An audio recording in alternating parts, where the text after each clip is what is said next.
Where is Allah? Is He everywhere? No, He is not. This is a statement that could reach a person to void his Islam.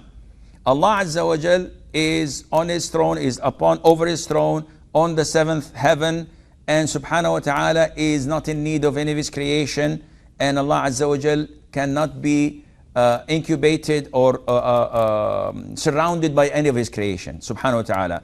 Allah was there and there was nothing created, subhanahu wa ta'ala. He does not need anything. To say that Allah is everywhere like a lot of the ignorance do, those ignorance we have to speak to them and clarify it to them because they don't know. But if someone knows the verses of the Quran and the hadith of the Prophet, the overwhelming evidences that states that Allah Azza wa Jal is over His throne, and the Prophet said to the Jariyah, to the young slave girl, where is Allah? She says, in the heavens. And who am I?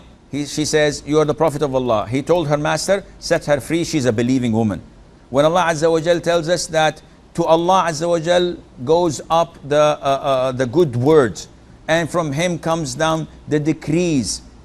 When we say Subhana Rabbi al-A'la, all of these tell you, and when the angels descend from the heavens and they go up to the heavens, and Allah Azza wa Jal is on top of all of that. All of this is overwhelming evidences and so many more that Allah Azza wa Jal is not everywhere. And those who say everywhere, Allah is everywhere, yeah, think for a while.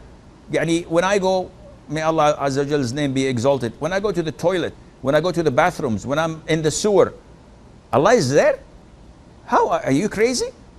Allah Azza wa Jal is greater than all what you can comprehend or understand. So you have to believe that this statement is blasphemy, to say that Allah Azza wa Jal is everywhere. And finally, Humayra says that her husband wants to do i'tikaf. In short, and she's alone with her child in the house, and it is scary for her to go and take food to him and come back at 3 a.m. when Fajr is. The answer is, you do not leave the house.